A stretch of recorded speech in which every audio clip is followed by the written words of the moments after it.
is talk about gameplay. All I do is talk about what's different in Xenoverse 2 versus Xenoverse 1 in terms of if I press this button, how likely is it to connect with your face? And if I press, damn, my hair's nappy. All I've been talking about gameplay, just gameplay. I'm not talking about any of the others. I'm not really gonna wear a pillow on my head for that. That just made things worse. Who cares? Would Vegeta fix his hair? No, his hair's always wild and I'm part Saiyan, so I mean, why not? Anyways, all I've talked about is gameplay, in-depth mechanics, all this, all that, but I haven't jumped into any of the story element of Xenoverse, and a big portion of Xenoverse 1 was its story. I mean, when you're going through it, it was like the first game in a very long time that actually broke the cliche of Raditz to Boo, or Raditz to Cell, or whatever, Raditz to someone. It broke that cliche and it gave you a fresh, brand new story. And I feel like, me personally, I've gotten lost in so much of like the competitive, like, oh, this should be like this, or this might be like that, blah, blah, blah, that I've completely forgotten how much the story weighed in on the game itself. So that's what I'm gonna do this time, is actually speculate what I think is going to happen, what's going on in the story, blah, blah, blah. If you guys don't remember, at the end of Xenoverse 1, we left off on a cliffhanger of Towa finding Mira's nasty little booger heart thing, and he could still talk. I don't know how he had the voice box, but he had the capacity to speak while he was in his little booger brain heart state. Anyways, Mira narrowly survived after your player destroyed him. You obviously finished off Demigra as well, whether it be with you and Goku or whether it be just you, depending on which ending you went with.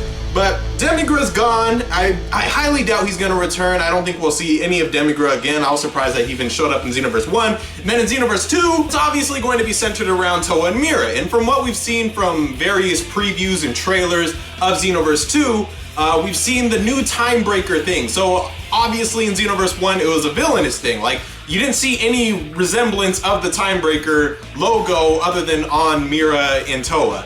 I don't even know about Towa, but definitely Mira on his little chest plate. But there were on all the villainous characters who were possessed by Mira, who were possessed by Towa. You know who I'm fucking saying, right? They both end with an R-A, so no they don't, they both end with an A. You get the point. Anyways, they were possessed, but they didn't really have like the Timebreaker thing on them. They were just villainous, like they had a purple aura, they were obviously controlled, but they didn't, and they were enhanced in power.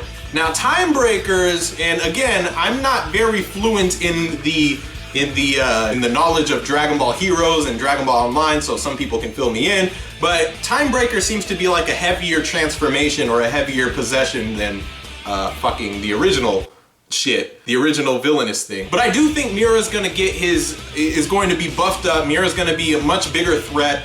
Towa is going to be a much bigger threat. I think they'll have like their Xenoverse 1 outfits and then they'll have Xenoverse 2 outfits. So that may not seem like a big deal, but I think that they're going to have like a bulky form sort of thing. Like they'll be an actual like more threatening, more menacing. But the question is, I wonder if it's just going to stick with those two. Because yes, they're possessing, like you see them possess Janemba. They're possessing a lot of movie characters this time around. But I wonder if there's going to be the interjection of another random villain again. Like last time, Demigra just kind of came out of nowhere. I wonder if we're going to get that again, or if it's just going to be focused on Towa and Mira, and if that's going to be satisfactory for all of you fools. I don't know. I guess we'll have to wait and see. I'm curious to I'm curious to hear everybody's thoughts on what the story aspect of Xenoverse 2 is going to be. Obviously, this is all just going off of trailers where we haven't seen much dialogue and much actual foreshadowing of the story. So we only have like the cliffhanger we left off on Xenoverse 1, and then just kind of our imaginations, and then various little things we've seen in Xenoverse 2. But I don't know. Let me know what you guys think. Comment below what you think is going to happen in the storyline. I'm curious to hear what you got to say. Anyways, thank you so much for watching. My name is Deion. I'm known as SeeReax on YouTube. If you want to follow Xenoverse 2 stuff, you are in the right place. Make sure to hit the subscribe button. Make sure to hit the like button. Make sure to comment something, and then hit the post button of whatever you commented. All right? All right. Thank you. I'll tell you what, I don't really know what I'm doing here, but I was told I can't leave until this guy gets a shitload of subscribers. Now god damn it, what are you sitting there not subscribed for? There's a like button and a share button. I don't know why I put an H in front of the... God damn it, just subscribe.